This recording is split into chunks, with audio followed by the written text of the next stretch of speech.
You right here. Yeah, like right Hi, here. we're live. Let's just continue to just make out with our mics to be like, is this what you want?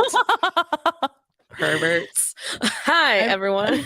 This is still comfy with This isn't OnlyFans. Hi, everybody. This is Still Comfy with Natalie Katona and the Julia Washington. Tonight, we will be covering the one, the only Ever After. It's not the only Cinderella story you've heard, but it is the only one with Drew Barrymore. Facts. So it's the most important one in my book. And she doesn't get rescued. I mean, she She does, sure doesn't. but not in the same way as the other ones. Jules is just jumping straight to the end. Sorry. She's just like, we're 45 seconds in, and she's like, this show can be done now. Show's over. I'm hungry. You already know. I eat very shriveled vegetables for dinner tonight because I overcooked everything. And with the sweet potatoes, a little bit of char, so good. Green beans, I was like, I'm like eating grass. Like I love green beans. I love green beans, but I literally shriveled them. Aw. Yeah, so I'm bad sorry. at cooking, but I'm good at hosting. And I'm the segue. And I'm the host of To All the Men I've Tolerated Before, your weekly look at everyday misogyny. And this is my lovely co-host. Do it, Jules. Hi, friends. I'm Julia Washington. Jules to my friends. I host Pop Culture Makes Me Jealous, where we analyze pop culture through the lens of race or gender, and sometimes both. And Natalie has been a guest on my show multiple times. Jules has also been a guest on my show. Who would have thunk it? We episode swap sometimes. We episode swap sometimes. Whatever. We're cool. We're cool. We're tight. Everybody picture this. You're a woman in your 30s, maybe your 20s. I don't know who you are. If you want to tell me who you are, you have to actually comment because they won't tell us who you are on StreamYard. And you're a woman and you're sitting there and you're like, I love Cinderella, but I don't want to watch the cartoon one more goddamn time. Because she's blonde. Because she's blonde. I love that fat mouse, though. Gus Gus. Gus Gus. And that bad cat. And she's blonde. She's perfect. It's a cartoon. You end up giving the mouse man money, and we don't want that. And it's really hard. I'm going to say this knowing that I have not Googled it. It's really hard finding that Hilary Duff Cinderella movie. A Cinderella story? Isn't it on? It's on a streaming. Which streaming is it on? Did I watch it on Hulu? Probably. That one's kind of an issue though, because Chad Michael Murray's 25 and Hilary Duff is 16. Why do all of the men from my TV of yesteryears love dating teenage girls in the media that they're portraying? Sean Hunter, Lucas Scott. Like, stop it. I know. I mean, that was the early 2000s. What were we gonna? What we knew better, but everyone ignored it or made fun of the people who did know better. Who knew that in the review of the movie Ever After, I would say perverts twice. This is the least perverted movie I've ever watched, and I'm like, perverts? That's not true. There's a pervert in this movie. He's the villain. He's creepy. He's so creepy, and man, he has never heard of a toothbrush. All right, let's start at the beginning though. So so you sit down and you watch Ever After. Now I'm changing your perspective. Picture this. You're a man who has a brother, and you and your brother wrote a book of fairy tales with lessons to teach women how to be demure and polite, and boys that they'll have consequences maybe, or they'll get a golden goose. Who's to say? And an old lady calls you to her castle, and she's like, I'd like to talk to you about your book. I'd like to have book club. And she sits you down in front of a beautiful, gorgeous Leonardo da Vinci portrait. And she goes, you got Cinderella fucking wrong, you morons. Let me tell you about my great grandma. That's some me shit. That's me just being like, that's not how my auntie told it. Why you got to take away the strength from women? Why you got to take away the strength from women? That's not how Peg would have done it. And thus we enter into the world of Ever After. To me, the most perfect of Cinderella stories. This is the one that I actually watch the most. This is the only one I watch. You don't watch the Brandy one with Whitney Houston? Okay, Travesty. I know everyone's gonna murder me for this, but like the Brandy one is still too much like the cartoon for me. It's based off of the musical, though, that has nothing to do with Disney. I know, but the point is the same. Like with Ever After, the point is I'm still making the same point. I'm sorry. With Ever After, it's this like it's a period piece that feels like a period piece. So you won't be going to see hit Broadway musical Bad Cinderella because I'm so fucking stoked, even though I've heard it's bad. And I'm like, I love bad musicals. Girl, The worse, the better. it is so much work to go to a Broadway show from where I am. It's like a day. It's a day event. Who wants to hear a sad childhood story from Natalie's years? We're adding it to the list. Continue. Before Ever After was a movie, and I only had the cartoon or the Brandy movie, and I was obsessed with the Brandy movie. My sister and I loved watching the ABC movie special on Sunday nights. And Frank, that's the only reason I know history. So, The Miracle Maker. You know, younger generations don't even believe that the miracle worker. There you go. I was like, you know, younger generations don't even know that Helen Keller is real. So, but I knew because of the ABC movie special on Sundays. So, Natalie had to move to a new school when she was in 3rd grade, and before she made friends with the coolest girl in her grade, mind you. Natalie was very popular, and yet she likes to pretend that her childhood was sad. She would, I think this was right around the time they like banned Beanie Babies from recess. So I didn't even have like my Beanie Babies to keep me company. Why were Beanie Babies a point of contention? We were trying to trade them, and women aren't allowed to do like economical change. Sure. We're not allowed to be pioneers in an industry. That's true. So I'm sure some mom complained after spending like $45 on the Diana Beanie Baby. So Natalie would walk the playground by herself, literally making up her own lyrics too, in my own little corner, in my own little chair, because I could not remember the lyrics. So I just filled it in with other tidbits I knew from like myths. I'd be like, in my own little corner, in my own little chair, I could be anything that I want to be. I could be a bitch with beautiful red hair dancing in the sea. Those aren't the words. Those aren't the words, but hey, you know, A for effort. And I've never penned a Broadway musical. Neither have I. But Should we try? Should we try? Maybe. Is Schmigadoon hiring? Is Schmigadoon? Apple Plus? Can you hear me? Apple Plus, are you here hiring? Did I say that name right? I can't read that word. Schmigadoon. It's Schmigadoon. You're right. Keegan Michael Key? I'm a genius. Cecily Strong? Cecily Strong? Do you hear us? So this is my Cinderella of choice because eventually I grew up and I made friends and I became very popular, unaware to my own self until you're 30 and sitting with your best friend on speakerphone, going through your yearbook and being like, wait, that person liked me. Wait, that person liked me too. Was I popular? Hey. You didn't go, did you not go to your high school reunion? No, no, they were going to charge us $75 a person to go. My high school reunion didn't even cost that much, and I live in California. They wanted it to be like at the place where we had our senior banquet.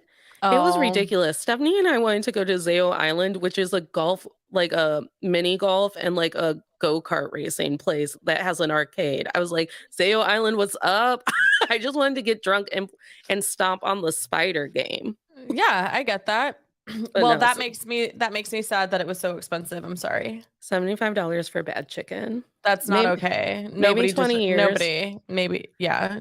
Also, they're tearing down the elementary school that I used to sing to myself, sadly, Cinderella songs. Oh, that's sad. I'm sorry to hear that. It is actually this weekend. They're doing some event where like you can go and take a Yosti Toasty brick. Are you going to do that?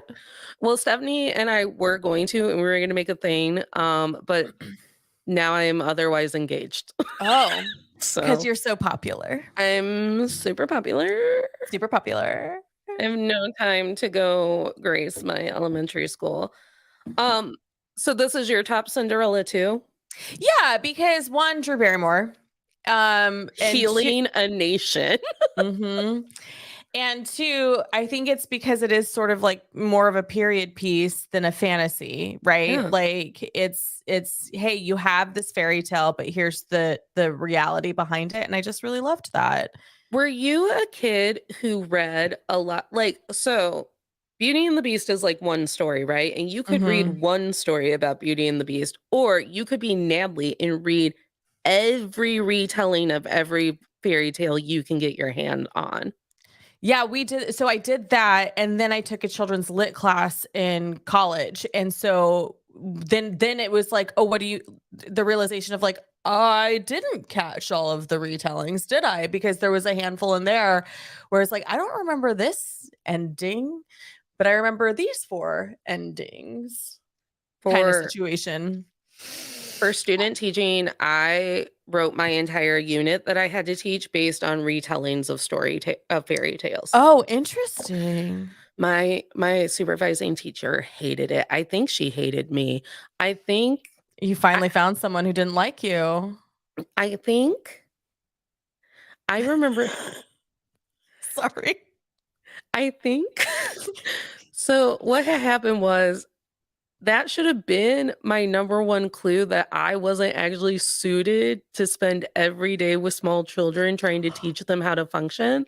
And Yeah. instead, I chalked it up to, well, my parents just got divorced. My emotions are wild. And like just ignored my own intuition to be like, wait a minute, did I just spend 4 years getting a degree I don't want? Yeah. Yeah. That's the nice thing about being a reentry adult is you go in knowing like you can't bully me into a degree I don't want. You I'm paying can't. for this shit myself. God. But anyway, hey, you know what? Prince Charming in this, um, Henry, he opens a college and he's like, everyone can go. That's so fucking hot. And this It's is so where fucking hot. this is why I think that another reason, a layer to why I love this one so much. Henry, first of all, enemies to friends or enemies to lovers is my favorite trope. Would you classify them as enemies at the beginning of the movie because she threw one apple at him? Not in the traditional sense, but they do have this sort of tension in the beginning where it's like, I don't like you, but he's intrigued by her. Mm-hmm. Okay. And then he just is so fascinated by her and like she challenges him and he accepts being challenged. He doesn't like, he tries to push back, but she's like, no. But then he also is like, hey, girl, you say this to me. And how can you be a courtier? She's not, and say these things. And I just really appreciate how like they were on the same level intellectually. Uh-huh. And he's hot. He's so hot. The fucking feathered hair, man. So hot. Like, I don't remember when this movie came out, but like if I hadn't already started my sexual awakening, I'm pretty sure it started here. My God, so hot. And you know, like, I'm a slut for period pieces. Like, you know that part of my what is that feeling that I'm having for a lady started with Natalie Dormer's portrayal of Anne Boleyn because Right. I want to fuck Anne Boleyn. Like, honestly, that is it for me. Um, but then once she becomes a grown up, though, not when Henry did it, when he was like, I like that 13-year-old. No one should like 13-year-olds in that way. I'm looking up the year for you since I didn't put that in my intro. That's okay. 1998. I was 10 years old, just being like, he's so fucking hot. I was 14, so I was already in the midst of my sexual awakening, but it was being repressed by church. Oh my God, this movie is so fucking Angelica Houston in this movie, fucking brilliant. hot. fucking brilliant. I She's would so fuck the good. fuck out of Angelica Houston in this movie. And she plays evil in a way where you're like, I really want to hate you, but you're stunning, so it's real hard. to the point where I was truly on her side Yeah. until she said, "How do you love a pebble in your shoe?" And I was like, "Oh, now I'm traumatized. How dare you?" How Because dare you? I was trying to like rationalize it in my head because I just finished Dimension 20's Never After, and they did some really cool things with the wicked stepmother character and about her just she didn't get to write a story. She didn't get to create a story. She got to be placed into Cinderella's story. And I see that in Angelica Houston's character because I'm like, oh my God. I was like, Mm-hmm. here's Angelica Houston. She has, quote unquote, done the thing that we love to scream that we've also done. She's done everything right. Mm-hmm. She's done everything societally right. She got married to a man. That man owns property. And then the fucker dies like 2 days later. If that, isn't And it the she's next day? broke. It's like keels over the next day. So she did exactly what she was told to do. She pulled up her boobies in her corset and she got herself a man and he fucking croaked and left them broke because men are liars.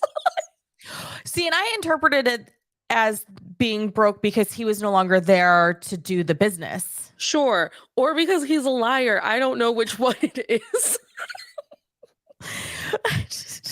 Or it could be both. Because why wouldn't she just hire someone to do the business? Because that costs money. So like it's, you hire somebody to till your land or whatever, and like Right. whatever it is that we don't even know what he does. We just know that they have a garden they sell fruit and veggies at in town, but like True. he's always going out. He's always going out, waving at the gate, not raising his own kid. Well, and when she was like, when what's her face, Danielle asks, "Did you love my father?" And she's like, "I hardly knew him." And it's like, yeah, you hardly knew him because that's what you did up until 20 years ago. You married a man for safety and security. Right. I decided to zoom in without telling you since we have to use my shitty camera tonight because of technical difficulties. It's like, wow, that guy, my face got big. Wild. I'm the bad guy. Duh. So anyways, so I was on her side. I was like, you know what, Angelica Houston, I'm pissed too. And I understand why you're pushing so hard for Marguerite. The way that Marguerite is raised in the art of seduction, Mm-hmm. I was so uncomfortable. I was like, why is she so good at it? She's talked to like 3 men. Because her mama taught her everything she knows. They were so good at it. And I was a little seduced by it. I was like, yeah, give him that ball. Or See, don't. That's not, I can't get behind the type of girl Marguerite. Like her look, that's not my vibe. Oh, see. I honestly think that she was so gorgeous when they came back for the Drew Barrymore 25th anniversary celebration. Yeah, on the she Drew really Barrymore was. show. She really was. But I loved Marguerite in this watch through. I was like, oh my God, throw yourself on that bed one more time and shriek because it's so funny. And I don't think I've ever seen the comedy in that bit like I did now. When Angelica Houston just like sides eye her and she's like, it's her cousin who plays in the ashes. And she stomps away from that table and she just starts screaming, not 4 feet away from them. Like she's having a private moment. Yeah. And she comes back and she's like, 'twas a bee. I'm gonna start doing that to get out of social situations that I don't want to be in. 'Twas a bee. Just get up and scream and then say it's a bee, or just say Yeah. it was a bee. Or 'twas a bee, and then march away shrieking into the night Yes. so that they don't want me back. So they don't follow you either. Oh my God, I did. And I understood that dynamic so much better this workaround because I was like, well, yeah, it's the only thing that Angelica Houston knows except for Right. also being broke. Right. Right. It's the manipulation. And that's why people think women are manipulative, but it's like literally the only way that they can get anything, because if you ask, you're ignored. Correct. And then there's like, and then she knows that the only way to get them out of being broke is to marry Marguerite off to someone good, Right. maybe a prince. So then she has to keep up court appearances. So it's like, Right. yeah, put on one more brooch that we cannot afford. Yes, flirt with that weird guy who works at the court, so Yeah, that way. mom's sucking dick for letters and intel. Yes, because she needs an edge because they're broke. And then the like ultimate pettiness for it to be Danielle who gets to marry him at the end. Like it's just a beautiful petty sandwich that I can just really get on board with. Well, and the cherry on top is when she's like, I'll speak for them. May you bestow the same kindness they bestowed upon me. And you're like, damn, girl, that's savage. Right. And Angelica Houston knows. She's like, oh, we're fucked. Yeah. You're fucked. It's a going back to them, like the enemies to lovers and their contention. Oh, uh-huh. I've never seen sexier banter Oh between my two God. people. This movie is why I'm so fucked up about love. I've decided, because that shit is hot. And Yeah. that is what I look for. And if you can't do that with me, then why are we here? Well, but let me tell you where I've gotten it wrong. Okay. So it's very sexy between the two of them because there is a mutual respect for one another's ideas. Yes. I just assumed that debating was sexy and then set out to destroy you. Oh, I was like, see, what if no. if I just won? What if I just won? Because I watched the movie thinking that Danielle was winning the entire time. So I was like, what if I just won? what if we're just sharing a meal and I just completely wiped out your entire moral code to be like, that's fucking stupid. Would you like to know why? Yeah, no, I misread the situation. I was like, oh, to respect me, I have to respect you. That seems weird. Yeah, so that's how I always saw it. I always saw the mutual respect. I always saw them sort of like building on that and being like equals, maybe not economically equals, but No, but like intellectually and where it intellectually, counts. intellectually and emotionally too, because even when he would start to kind of be a little bit of a fit, he would dial it back because, you know, he's been put in his place by Danielle because she's so brilliant. So brilliant. But he was Also- aware enough to be like, I live in a gilded cage. This is awful. So like they both live in a version of a cage. Right. Well, because here's the thing. In all of these stories, the conflict that the white dude is going through is that he happened to be bored that day. I'm so bored. I just want to do what I want to do. They're trying to make me prince. I do not want to be king. It sounds terrible. And then one lady had to come in and be like, have you ever thought that because you're going to be king, you could like make it better here? And he's like, what? Well, because no, they've never thought about that. They've never thought about that because royalty is inherently selfish. What? And like his entire world shook. Yeah. And he's like, I must marry that lady. She speaks nothing but parables. She gave him an intellectual orgasm. Oh my God. He's like, did you hear that? I have the power, nay, the opportunity, nay, the responsibility to make my kingdom better as the privileged white dude in the room. What? And France still had a revolution anyway. Oh my God, that also hit me when she was like, so it was in the university up until the revolution. I was like, oh no, Danielle and Henry had to probably die during the damn revolution. Because Marie Antoinette and Louis didn't pay attention to the story. No, they didn't. They were not told the story. They They were were not told the not told story. the story. In my head, they are the parents The of problems. Louis. and like somehow like they would tell the great love tale of their marriage every night, and Louis was like, I'm bored. It's his own version. I wonder if there is like fan fiction or like a family lineage for these characters that's like online or something. Because those things exist for fictional worlds all over, but is Ever After big enough to warrant that? I don't know. This is my call now, internet. You shall do it. Make me a family tree. Make Merc us a family tree. Because as you know, I don't understand where we are in the timeline, and I think that I do understand where we're in the timeline because I'm like, look, those clothes are old. But literally, did I ever tell you I used to think that the Canaan Eye was set during like the Renaissance because the dresses were so big? No, you didn't tell me that. But doesn't he refer to it as the 16th century? Does he? I don't know. I thought he did. Those numbers don't mean anything to me. Okay, the 16th century is actually the 1500s. See, why? because the first century is the first century, but it's like year one.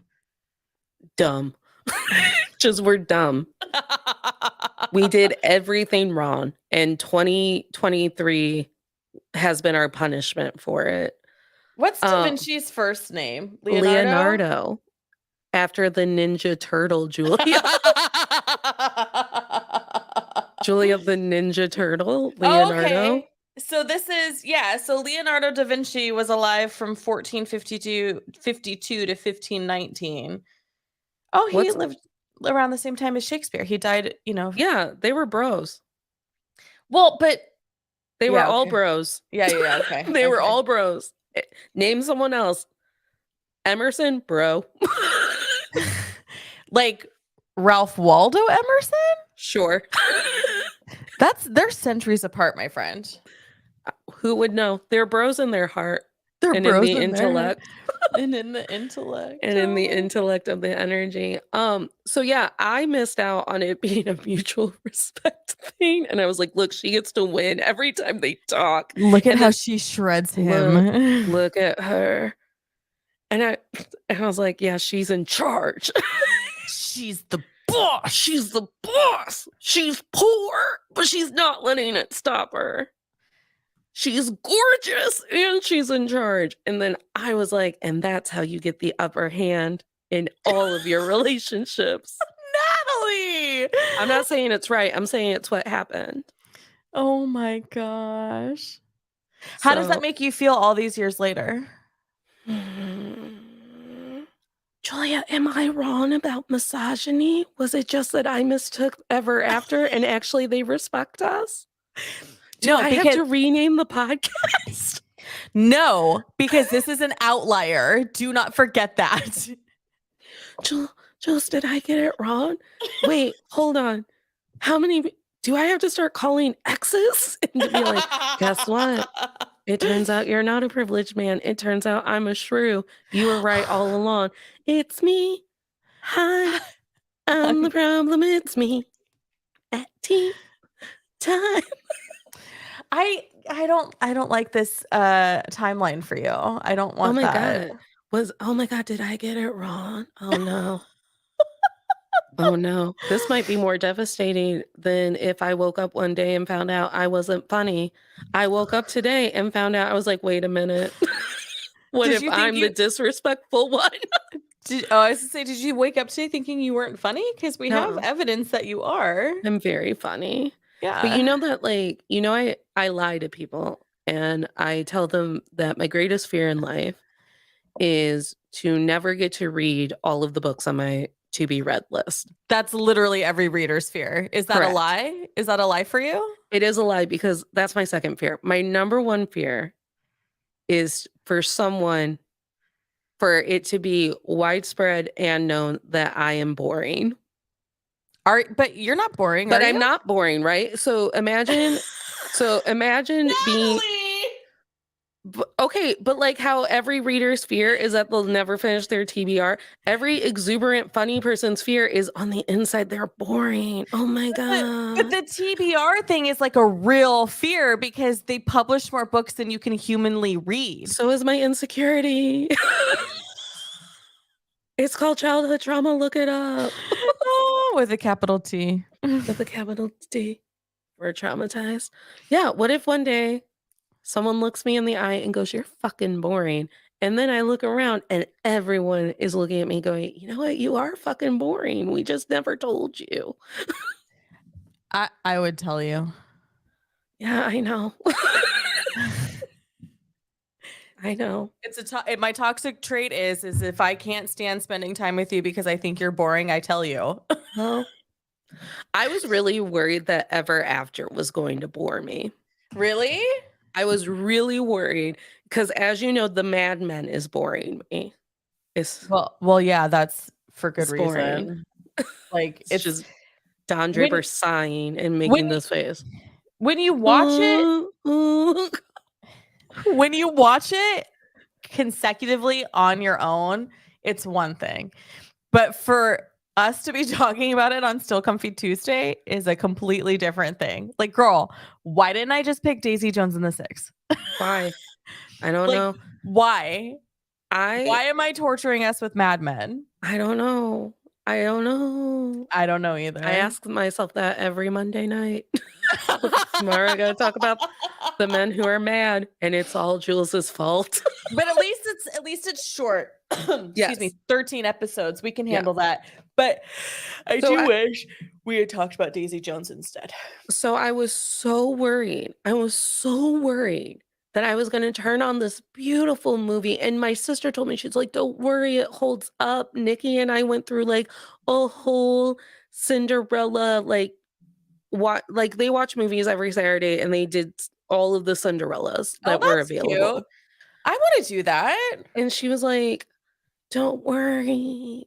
Well, maybe we can do it for your Disney season." I love that idea. Oh my God, what if I'm boring though?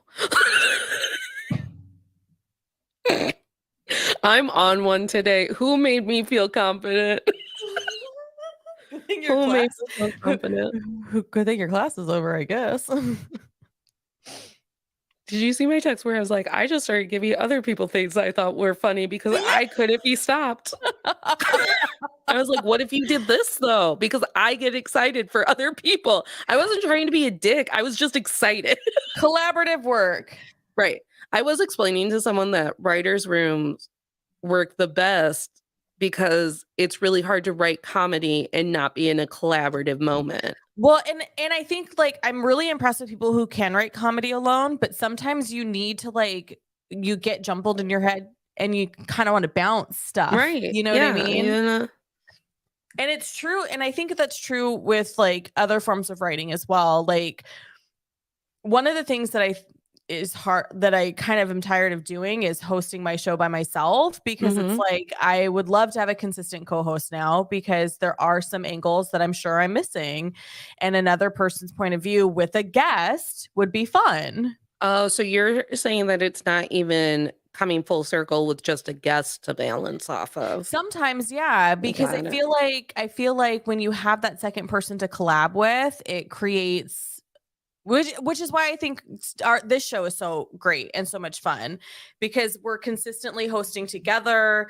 We're coming up with topics that we both have an affection for, and it just works, right? Like very rarely do I walk away from a show and feel like, oh, that was rough, Julia. You need a vacation. I mean that has happened, and I feel like it is always me that's that way. But it's that's my reminder that I'm took on too much that the week before and I wasn't prepared.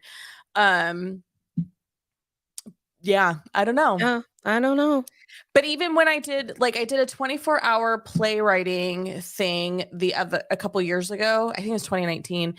And even though we were all writing our own individual plays for these particular cast members that we were given, just being in the room with other writers and like random chats and things like a lot of random shit ended up in everyone's script that happened during that time period. Yeah. Collaboration. Who would have thunk?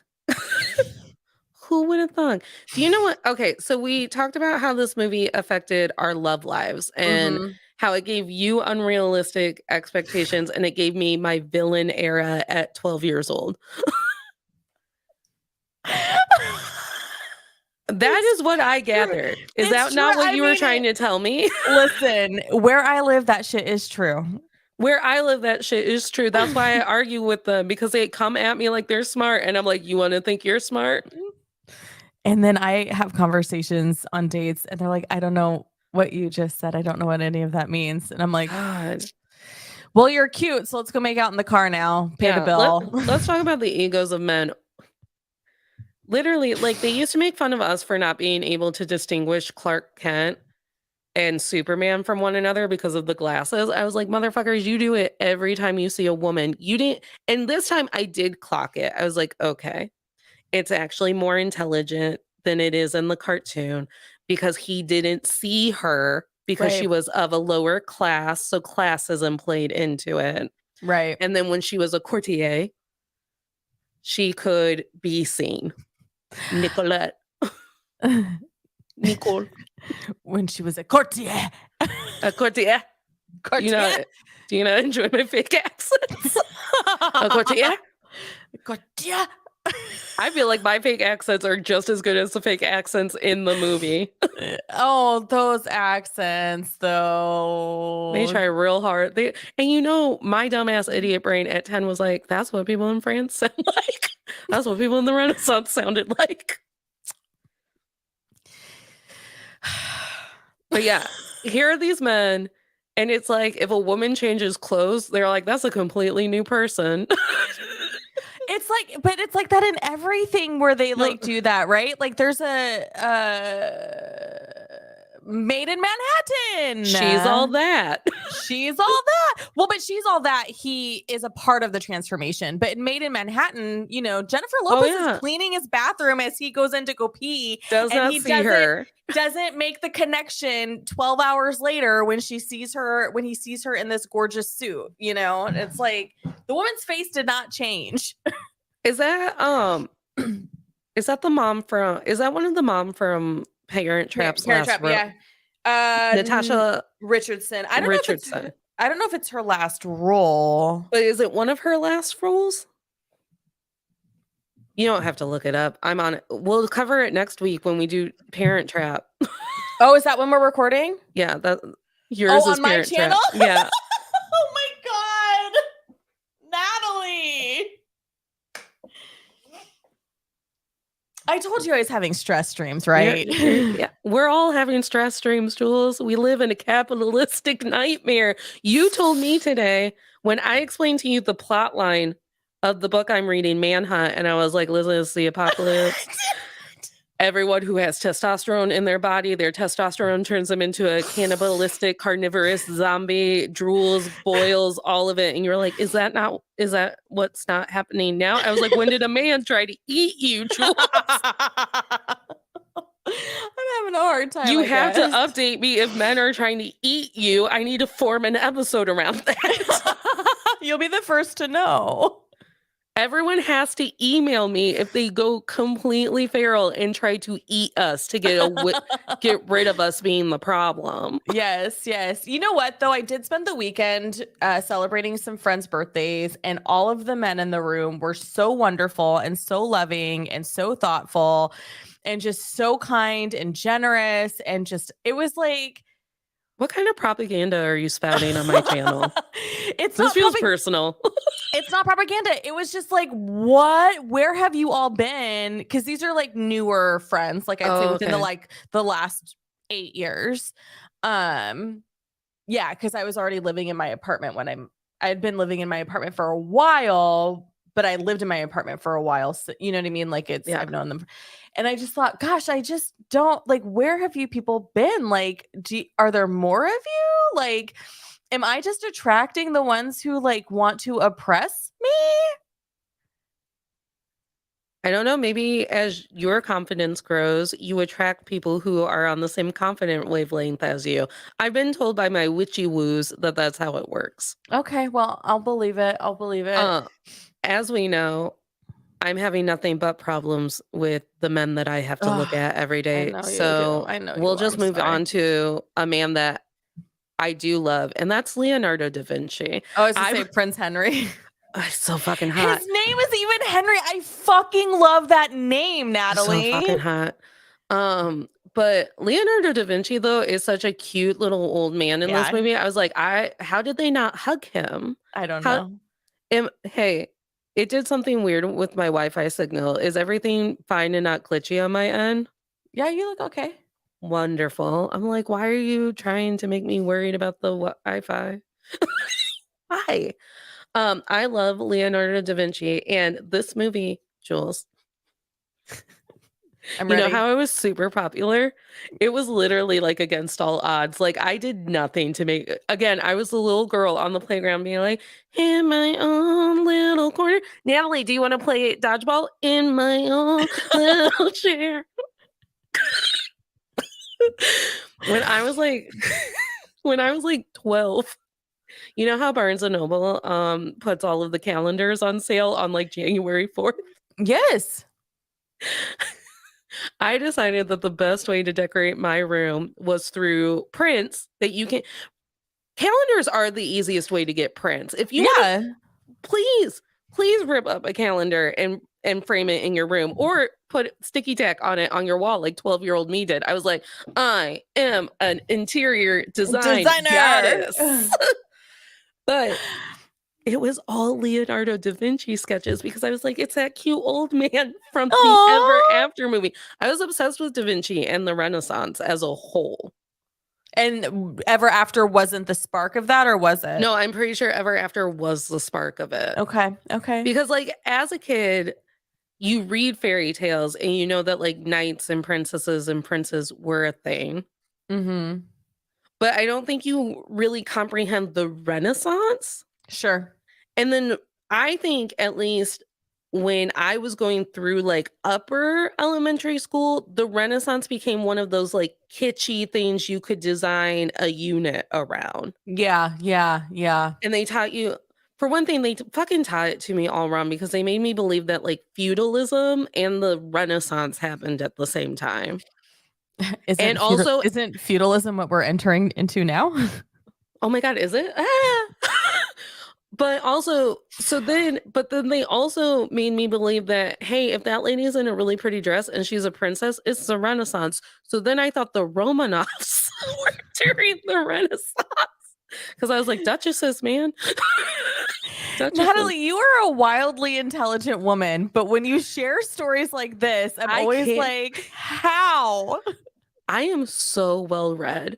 I am so well read. It's ridiculous. But my brain is just a weird stew of all of the things that I am well read about. And therefore they just intermingle. And you're like, hey, it's not baked potato soup today. Like it's beef stew. Like you guys got to start to separate. And they're like, no, what if we were just a stew? Just one big pot in there.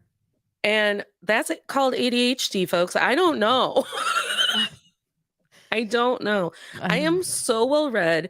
I have so many tidbits. I could like literally go head to head with anyone on King Arthur and his whole situation. And then also tell you King Arthur was Shakespeare's best friend and fully believe it. And people be like, no, and it gets me in trouble. It gets me in trouble during trivia because I'll just fucking say something with the certainty of 12,000 Greek goddesses. I'll be like, this is true. But then you also always win trivia. You know what? What if I was boring? I don't know. What if I'm boring and dumb? Stop. What if I'm boring and dumb? I'm dead. What if I'm boring and dumb? So yeah. So I love Leonardo da Vinci. I love the Renaissance. I love Something Rotten, which is a musical about the Renaissance, and they have Shakespeare. So they have Shakespeare. Do they call him like Bill? They kind of do. They call him Oh. Billy, I think. But he's like the Bon Jovi of the Renaissance. So every time, so he sings a song and he's like, it's hard. It's hard. It's hard to be the bard. And he's like in a light up leather jacket, but it's still cut like a Shakespeare jacket. And he's like doing a concert and women are fainting and he's like kissing hands. Oh my God. Listen, Funniest thing I've ever seen. I am here for the theories about Shakespeare being a plagiarist of Black people. Fuck. Probably. I'm not a conspiracy theory person, but that is one I'm willing to get behind. Elvis, Shakespeare. It tracks. All the white men who have appropriated Black culture are super famous. And here this man is literally taught in every English class. I thought it was a woman. I thought he stole all of his plays from a woman. Yeah, I can get behind that theory too. I can get behind all the theories where he's a plagiarist. I thought that Shakespeare was a woman and they just had a dude be Shakespeare in public.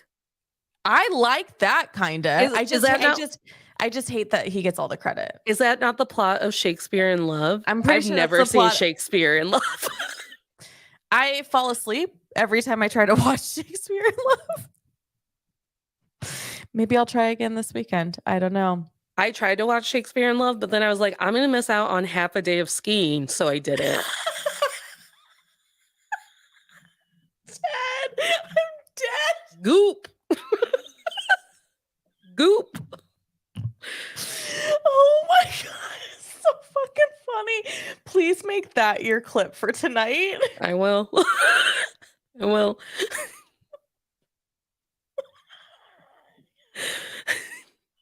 I was gonna watch Shakespeare in Love, but then I had to miss the day of skiing, so nope. Compose yourself. So this just in, Shakespeare stole. Okay, he wasn't the rock star of the Renaissance. I bet you Leonardo da Vinci did it all. What is Michelangelo's full name? Michelangelo? Yeah, the Sistine Chapel. Yeah, I know the Sistine Chapel. I'm familiar. I don't know Michelangelo's full name. I thought it was just Michelangelo because it's Michelangelo's David. You know what I mean? Cool. Maybe he Madonna'd it. But I was like, Michelangelo di Lodovico. Yeah, there's a reason why he's only known as Michelangelo. I'm half Italian and I can't even read all of this properly. So I love when you take, and I love this in A Knight's Tale too, and it's a crime that A Knight's Tale isn't on our list. We can add it to our list. I'm gonna ask my cousin to send me the proper pronunciation of Michelangelo's full name. Awesome. I love when these fictional, I don't know why my awesome sounded so shitty and dismissive. I went right back to 1998 and I was like, what if you were just argumentative all the time? That's how you get love. It's how you incite passion into people and you make them want to want you.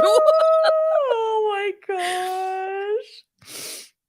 I love when fictional movies like Ever After, which is based off of a fictional fairy tale, Cinderella, will include a real life person like Leonardo. Yes.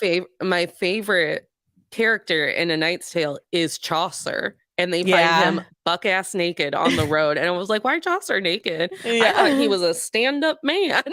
That's the lie. That's a lie. That's what they want you to believe so that no one protests them being taught. Spoiler alert, they'll never protest white people being taught in school. We're just going to let that one sit. What do you want me to follow up with that? Chaucer was naked, but it's fine because he's white. Isn't Knight's Tale Disney? Knight's Tale is probably currently owned by Disney, but I don't think it was originally Disney. Ah, okay. But I'm sure the monopoly got it somehow. Rest in peace, Heath Ledger. R.I.P. I mean, it's hard between 10 Things I Hate About You and A Knight's Tale, but I know. No, I almost said Knight's Tale's got that good soundtrack, but the 10 Things I Hate About You soundtrack. That soundtrack is fucking awesome. Man, it's hard. It It's hard. is. What's up, Mario? Mario's here. Oh, we love Mario. Mario Mario- and I are going to record about beef. I haven't watched it yet. Girl, it's good. I watched Swarm instead. Oh, that's on my list. I need to watch that too. It's Columbia Pictures. Is Columbia owned by Disney now? And it's distributed by Sony at the time. I don't know. So Sony's owned by Disney. But they're still separate. Not everything that Sony has that's in Sony's catalog is on Disney Plus. Oh, that's right. Because of the Spider-Man. The Spider-Man. Mm-hmm. Okay, Mario, as we were saying, go ahead. Talk to Mario. Mario, what's your favorite Cinderella story? Like, which one of the movies does it for you, if any?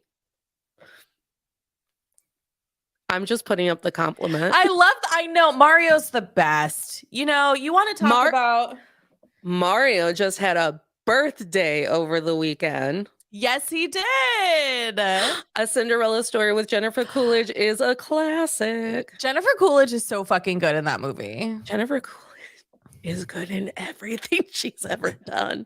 I'm glad she's finally getting her due. My God. It took long enough. Let me look at my notes. I already talked about how wildly unwell it makes me that Marguerite has a lifetime of training in the art of seduction. Yeah. Could you imagine being Angelica Houston and then being like, Danielle is really inconvenient. What if I sold her into sex slavery? And it was normalized back then, though. It was normalized, but you know what wasn't? Like, that's how you paid off your debt. Yeah, but do you know what's still not normalized? Tell me. Not having a woman experience a sexual assault in order to project her story forward. Right. So instead of having an assault, the man tries to touch her and she's like, what if I stabbed you? What if I told you that my father taught me how to be an excellent swords person? What if I literally murdered you without blinking? And honestly, that is the attitude I'm going forward to every day. What if I killed you for inconveniencing me? Yes. And then she doesn't even buy herself out of sex slavery. She's like, you could keep me around, but I will kill you. Yeah. It's your guess on when. Could I love love the mystery behind it. Yeah. And then here comes Henry trotting up on her, being like, gotta go get my lady. Because I've decided that classism isn't a thing I care about. And then, like, Danielle, a very broken down, tired Danielle with a knife still, just walks out and she's like, why are you? I believe her exact line is, why are you here? Yeah. And he's like, I thought I'd pick you up. She's like, boy, I saved myself. And she's like, I threatened to kill him. And he's like, all right, fair. That's what I was going to do. So I guess that was really effective. Thanks for saving me the trouble. I did not watch the Amazon Prime Cinderella musical with Camilla Bella. I did. Camila Billo? Caballo? Caballo? That's how. No, I don't know. But I did. Billy Porter, right? Is the fairy god? Yes. Spirit. Mm-hmm. Do they call it a fairy god spirit? I don't know what they call it. You're like, I didn't pay attention. Because you know what? Yeah. Okay. Thank you, Mario. Appreciate you for saying that. We're right. I don't know how I feel about that version. I've heard it's terrible, and that's why I didn't watch it. I feel like Billy Porter was amazing. Always. And that's where I'll stop. Did I ever tell you about the time that Seal gaslit me on The Masked Singer into believing that he was Billy Porter? And then when it was revealed it was Seal, I was like, this will not compute in my brain. Seal. I didn't know he still had a career. He doesn't. That's why you end up on The Masked Singer. Okay. I didn't know he still had a career. The Masked Singer does not a career make. Well, I don't know. What do I know? I don't know what you know. Apparently, I don't know what I know either. But I didn't watch the Amazon Prime Cinderella because I think I was mad that it's like, is it a jukebox musical? I was like, out of the wealth of songs that you have that are connected to Cinderella, you just were like, what if we played Katy Perry's Firework? I honestly don't remember, if we're gonna be honest. I don't remember at all. Like I watched it and thought, and then like moved on with my life. Does she stab someone in the Amazon Prime Cinderella? No. Of course not. Of course not, because this is the only Cinderella where she's like, what if I Mario killed you? Mario confirms that it was a jukebox box musical. That makes me so sad because there are so many talented songwriters who are like, I understand Cinderella and could probably throw Now, out some music. do you think they did that because it was Camila Cabello? I don't know. Camila Cabello? Camilla? Who's dating her currently? Isn't it all Shawn One Mendes. Direction? Could Shawn Mendes get on the line? They're at Coachella. Maybe I'm at Coachella. Like with my fucking law. Maybe I'm at Coachella. I gotta keep up with the Scandival. Just me at Coachella. I love the episode of Insecure when they go to Coachella, and it's so funny. Sorry, go ahead. I'm pretty sure I would love Coachella, but I also think that Coachella would actually kill me. I feel like there would be way too many like. Never mind. I'll DM you what my thoughts are. Cool. Coachella out. So Camila Cabello maybe in. I don't know. So how hot is Henry? Henry is so fucking hot. It's not. But how hot is Angelica Houston in this movie? Wait, but did you see the live action remake with Lily James? I did. I saw it in theaters. Did you like it? I feel like Lily James is a fucking delight. I agree. I love her. I have not seen her yet in anything that I didn't enjoy. And that Stark brother also did a good job delivering his lines. But who played the fairy godmother in that one? I don't remember. Okay, cool.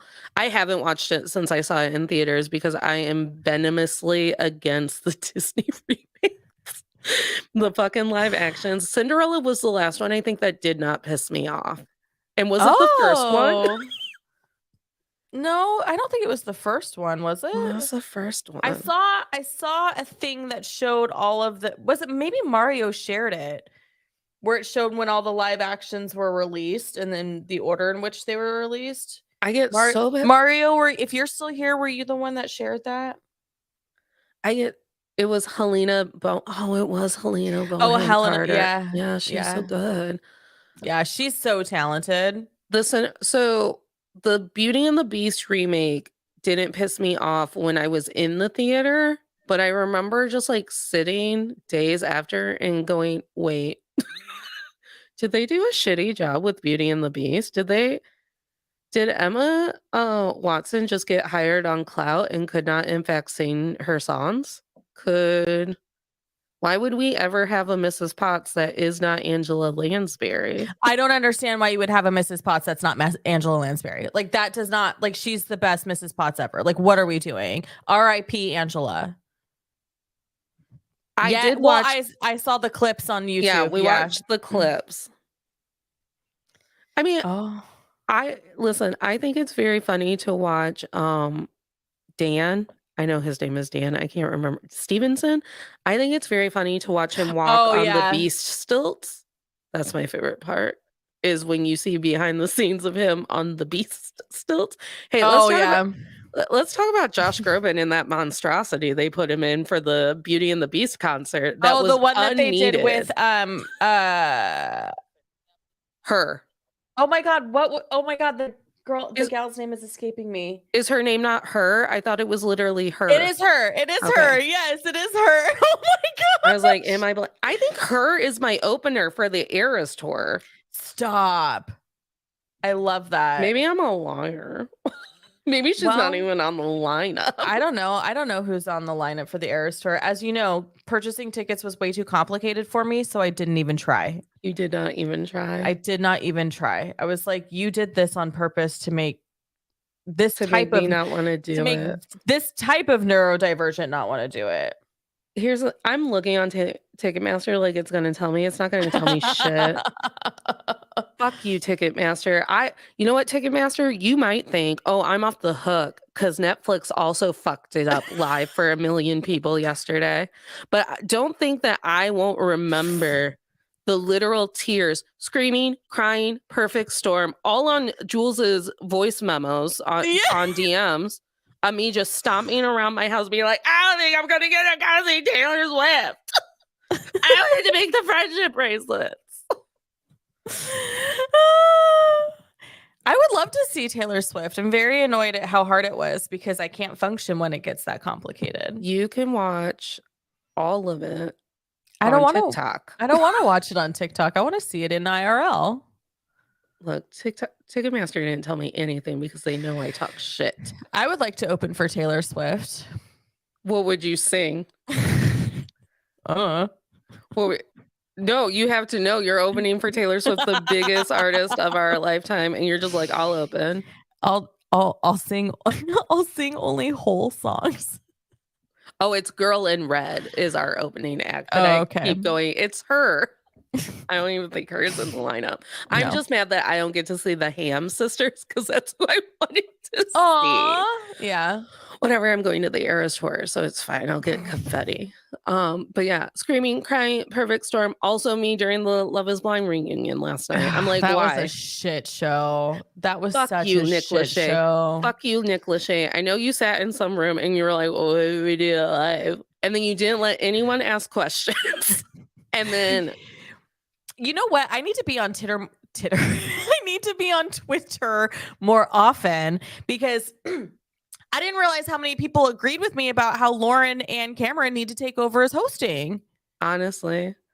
No, you know what? Stay off Twitter and just be like, I'm the smartest. Everyone hold on. I think I'm a genius. And then just like be like, no, I thought of that. Fuck Twitter. I thought of that because I found it. Well, I said it on a live I did yesterday with my friend Cachet, where we were like talking about the recap of we were recapping season 4 and then making predictions for the reunion. And I said that I was like, I really want Lauren and Cameron to take over. And then, 7 hours later, Netflix failed. And then after the failure, everyone on Twitter's like, this wouldn't have happened if it was Lauren and Cameron. It wouldn't have. The internet would have worked. Yeah. I just don't understand why the internet just chooses what we get to watch. I know. It's infuriating. We said at the same time.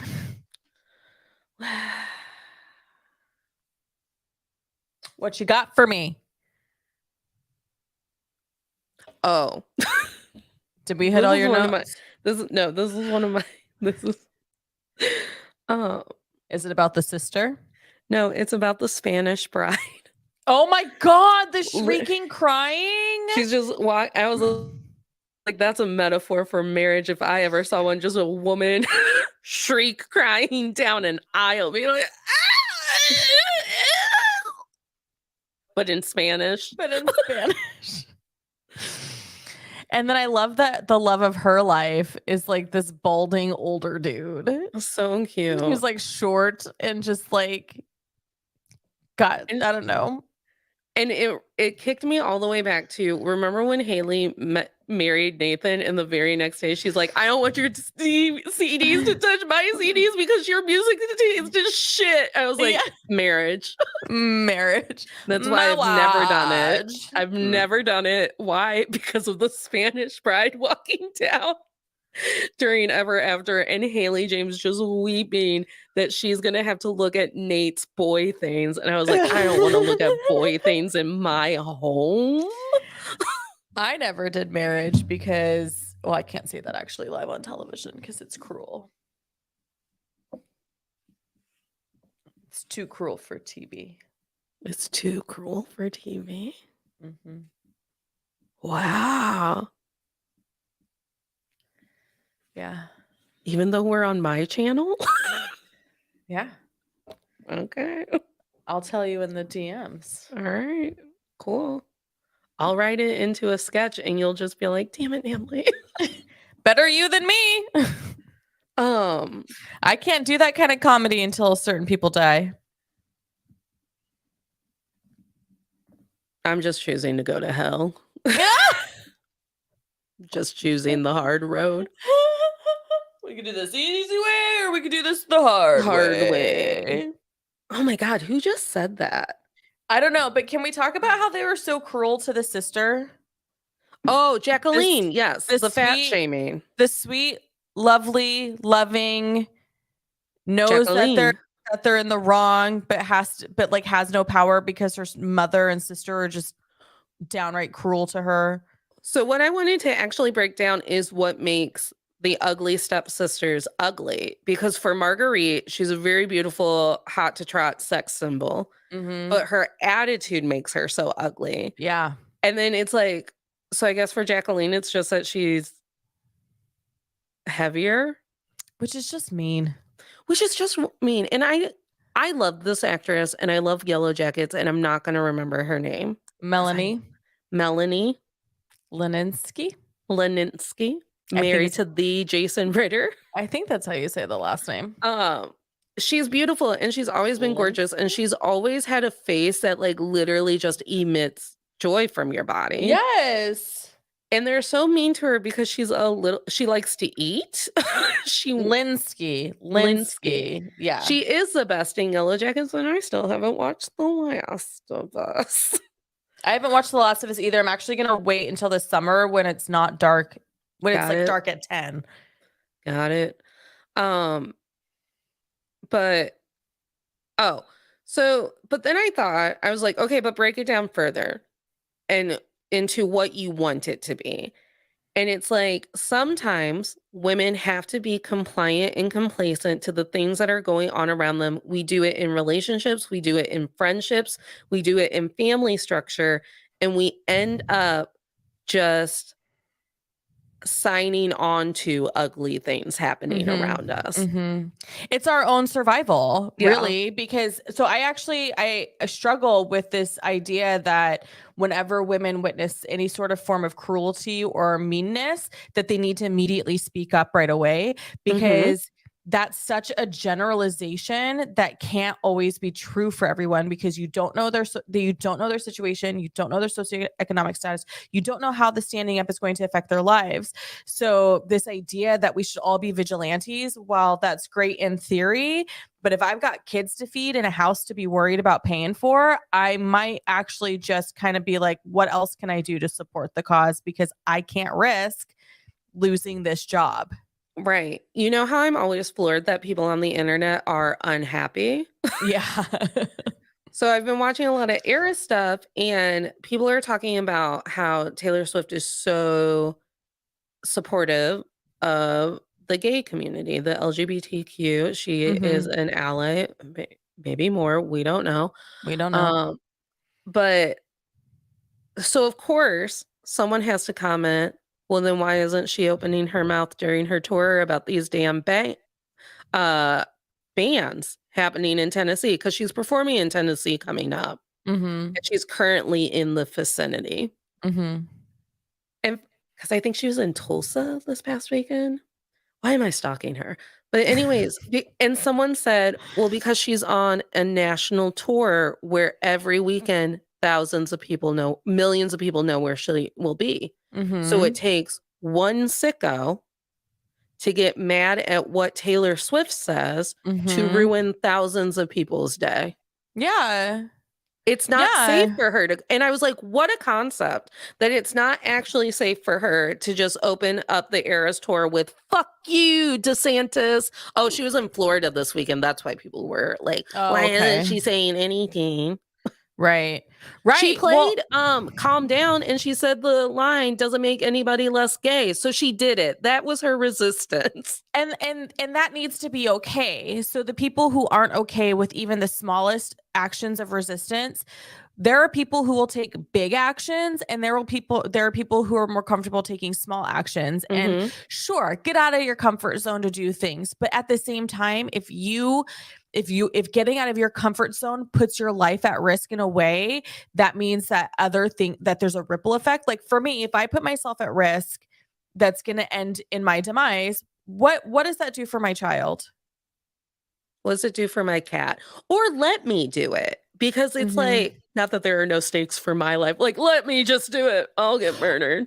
But or maybe the outcome shouldn't be that we get murdered because we need to stand Right. up for something. And I think that we get really caught up, and I think it's easy to go, well, why didn't Jacqueline also punch Marguerite or yell at her mom or after or whatever? She is also a woman living in an oppressive society where if her mom doesn't deem her marriage material, she doesn't have a future. Well, and we see that in evidence when Danielle goes missing, and earlier in the film, Jacqueline's like, "What are you going to have me do next? Like, am I going to clean the whatever?" And then Danielle goes missing, and they say, "Jacqueline, go make us dinner." Right. So she's not that far away from being Danielled. And while I think that that is what actually makes it easier for Jacqueline to have compassion and empathy for Danielle, because she's like, I could, she has the missing link that I wish everyone would understand when it comes to universal health care and wage and homelessness, where it's like, I'm also a day from that happening. Right. I am one day away from that happening. Well, and so when I say things like people don't always have the ability to be brave in that way, to run that risk, blah blah. I'm coming from a space of I was in a very similar situation for a decade Mhm. where I was the only one caring for my family. My livelihood was dependent on my piddly salary. Mhm. So taking that risk for me, it was really not just scary, but like if I had a support system that I knew that I could fall back on that would take me in with open arms, no questions asked, maybe. Maybe.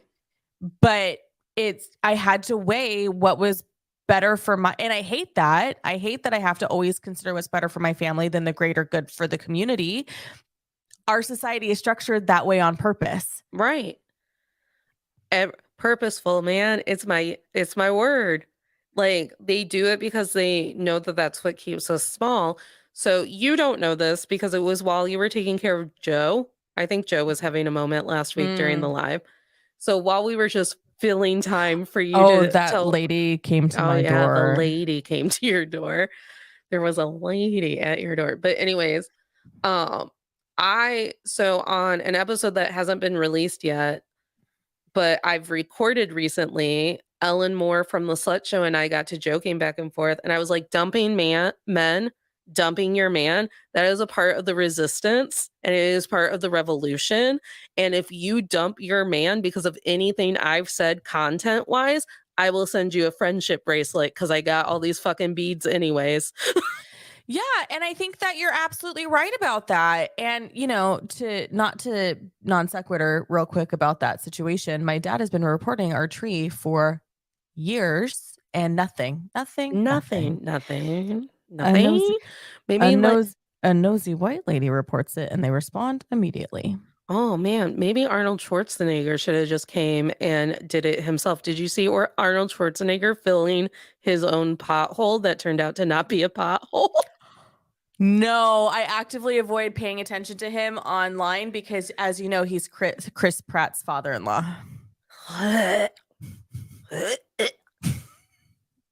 But yeah, well, if you want to hear more about Arnold Schwarzenegger filling his own pothole on Wednesday, Weird Wide is releasing its first oh my god, I should know what this segment is called, but I don't even think we've landed on it. But anyways, I'm going to be on Weird Wide for a month with every month with JD and Ghost doing weird news stories, and we go in hard on Arnold fucking just I'm just out here doing what no one else I don't know why I could do the voice last week, and this week I'm like, what if he's Grover? What if he's Oscar the Grouch? Do you remember when my state voted him in as the governor? I tried to break into his office when I visited family. I love I was like, that. what if I just again, here I am all of like 19 years old being like, I know everything. What if I just stood here until he came out and wanted and was like, "Do you want?" Now I can't do the voice. Do you want to see The Office? And I'm like, yeah. And I would just like whisper, governor, pissing off his security. I was like, I'm just standing here. And my aunt was like, this has been funny for 5 minutes, but And we might now need to go. it's time to move on. I was don't like, want to I spend it. will meet the governor. He's so I tiny. will. He's very short. He's very short. Mm-hmm. They're all very short. That's their problem. That's why Tom Cruise had to invent a religion.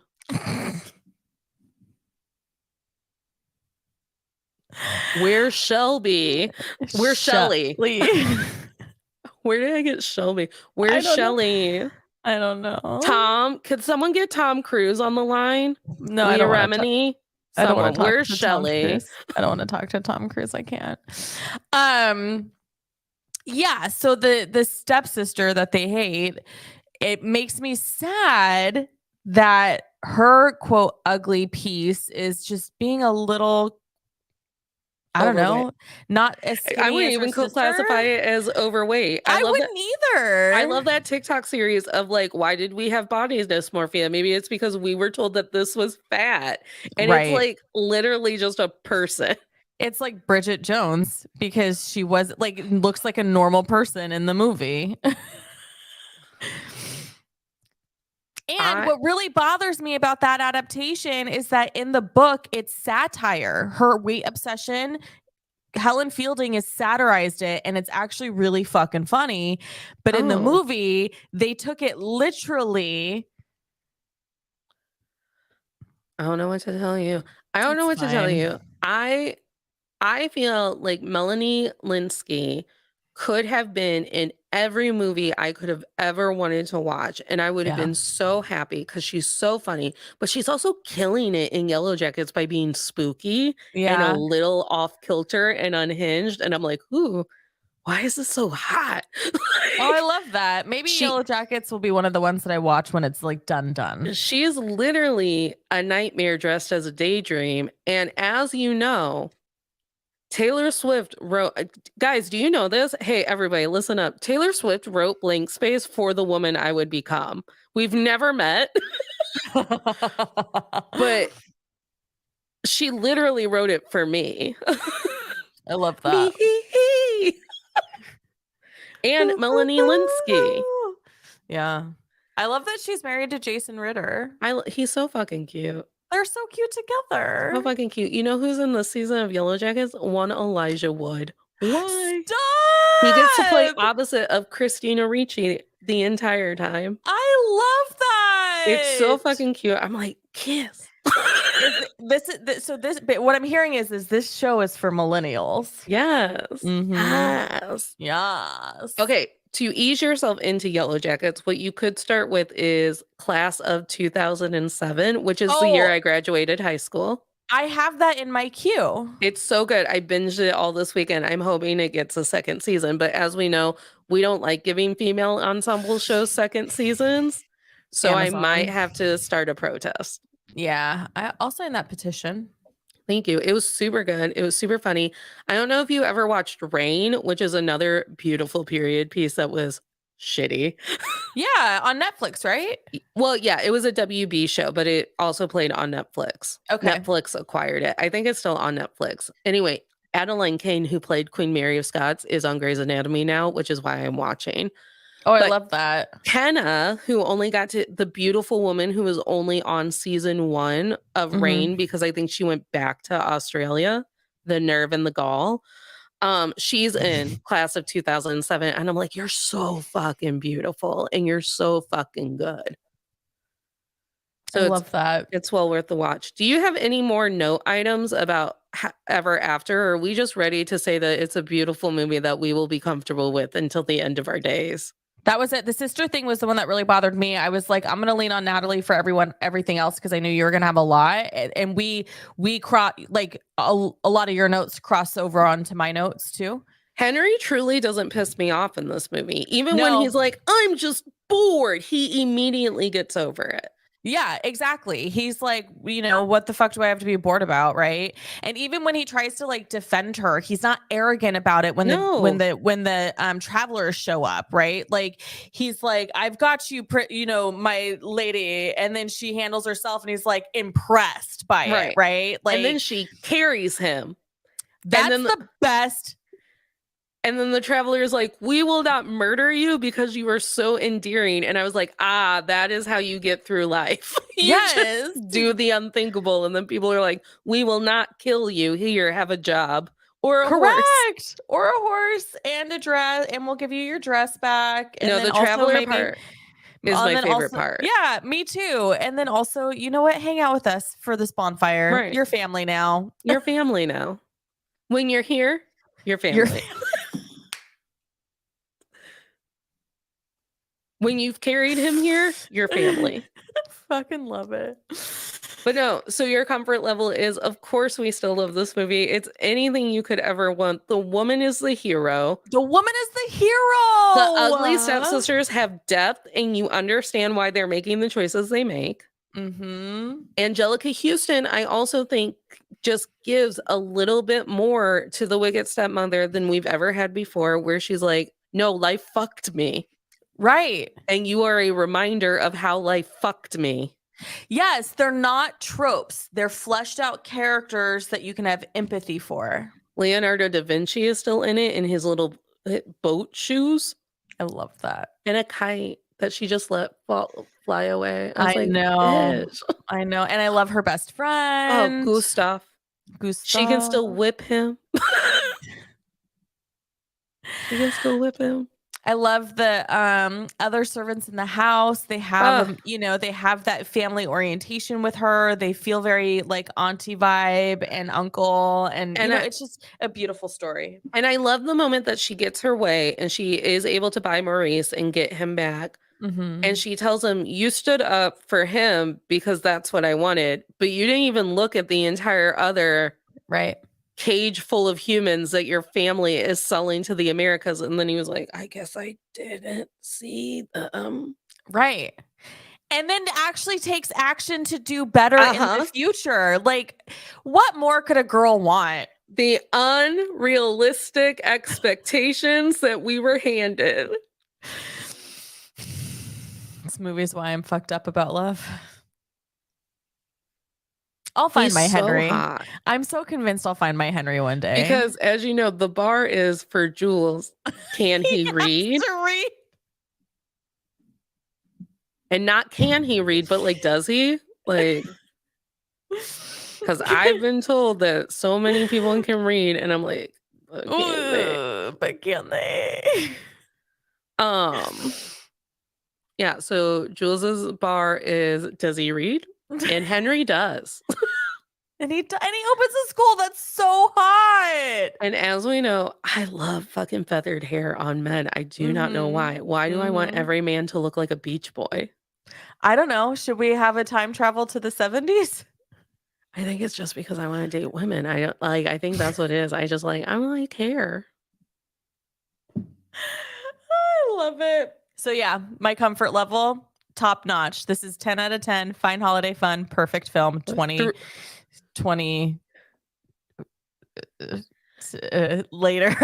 later, 20 plus years later. I can't do the math.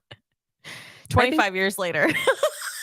It's 25. 25. Remember, they just had the 25th anniversary. We're fine. That's so And then great. I was like trying to do the math based on my age and not your age, but still use 14. And I was like, yeah, 20 years. And then when you said 25, I was like, then why is my math wrong? Because I used all of the numbers presented to me. I love it. That's so funny.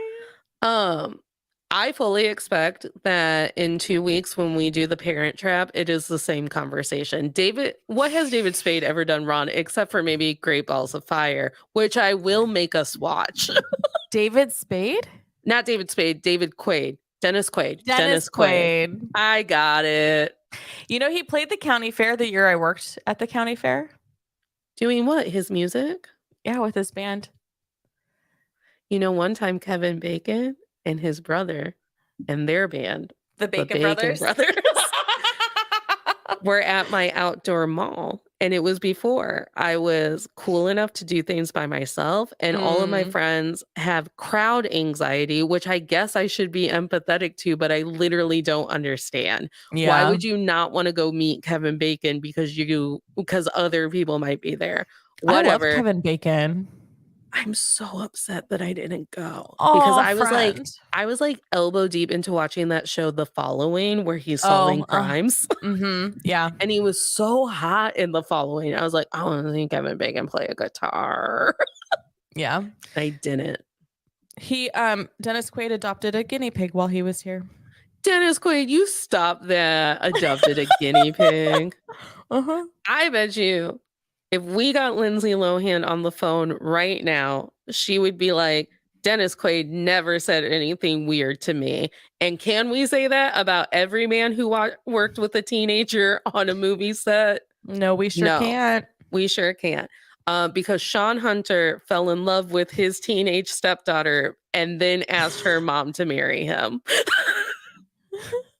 And I feel I'm like we need to cover wildly uncomfortable with it. I feel like we need to cover Girl Meets World so we can actually have an in-depth conversation about this whole story arc. Yeah, but I'm gonna make writer Sean come. I'm gonna be like, Yeah. hey, writer, you got time. Will works, DM. Danielle works. I'm still not sure what you do. Why don't you just... He was at 90s Con. So was Will probably, and Danielle. I think they You know do what? it together. It was a missed opportunity for us. We should do 90s Con next year. We should do 90s Con. I love Will Friedle. Will Friedle and I would be great friends. And then, as you know, that's how I get on Critical Role. Yes. And then I get to play a paladin because of the D&D movie. I decided that if I ever get to play D&D on a stream, I will be a paladin. And the thing that is like my high horse, because paladins are the characters in D&D who do not bend. Their moral code is their moral code. Oh, I love that. The end. No. Yeah. They're the most obnoxious people to play with because what if your paladin's a pacifist and you have to hunt monsters? I am a pacifist, so yeah. But if I had to hunt monsters to save for survival, I would rethink that. Not paladins. Paladins are like, but I'm right. Paladins are the patriarchy of the D&D universe. But I decided that I would be a paladin, but for like fucking something weird, like sex. I'm a sex paladin, or like I'm a paladin for the concept of irony. And I would just destroy every session that I'm in. I love with it. my paladin bullshit. Girl, tell me if you're still comfy. I know you said it. I am still comfy. And I said that in 2 weeks, I fully expect that this will be the conversation that we also have about the Parent Trap. Except for we will also give justice to Meredith, the stepmommy. The 26-year-old child he tries to marry. The 26-year-old child he tries to marry. And everyone is just mean to her for being there. Right? And now her and Jesse hang out. They're best friends. They're best friends. I love it. She was her date to the Golden Globes, I thought. Or the Emmys. She sure was. Yeah. Or both? To one of it. Okay. But yeah, I'm wildly comfortable. Jules, tell them everything that you have going on Pop Culture Makes Me Jealous. Okay, friends, this week on the show, we are revisiting the Gilmore Girls again because the depths of the Gilmore Girls is never ending. And my guest this week is Gabrielle Critchlow. She is a tutor. She specifically works with Black and Brown students to help elevate their academics so they can have academic success and go on to college if that's what they wish. Tomorrow on Instagram on my channel, we are covering Mad Men because apparently I wanted to torture us this go around. Yeah, I don't know why you don't like me. Is it because I'm boring? We're covering season 5 episodes that are after the episodes we covered last week. And I think that's it. Oh, book club meets on Sunday. We're reading Passing by Nella Larson.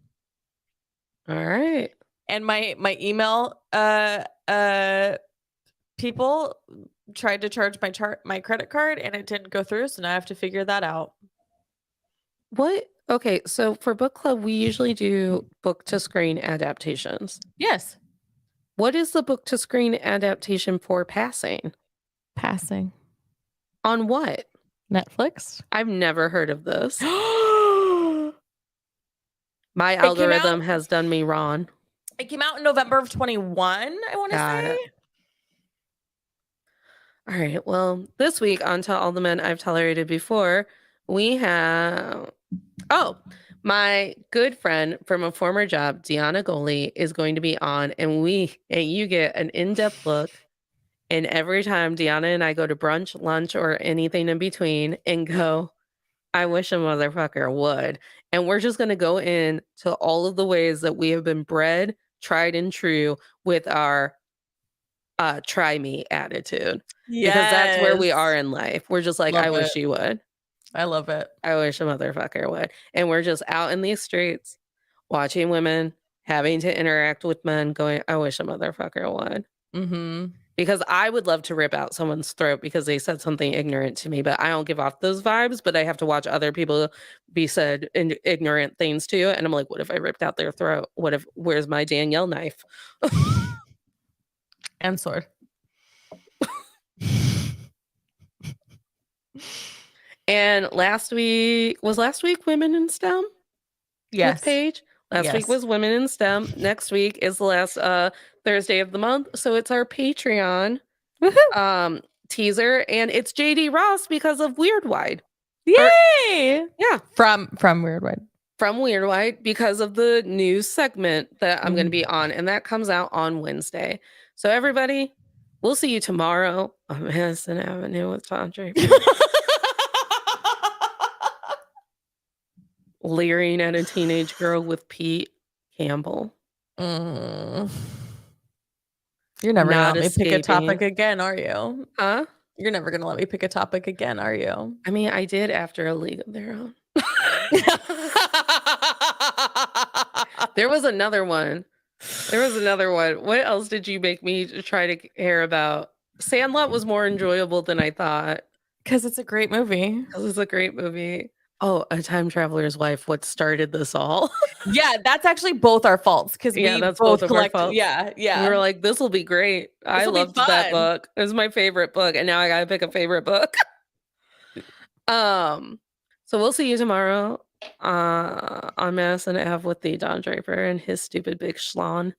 And in 2 weeks, we'll see you at summer camp for Parent Trap. Mm-hmm. Stay cozy, stay comfy. Stay comfy. Oh my God, but real quick while I end the broadcast, what if I'm boring?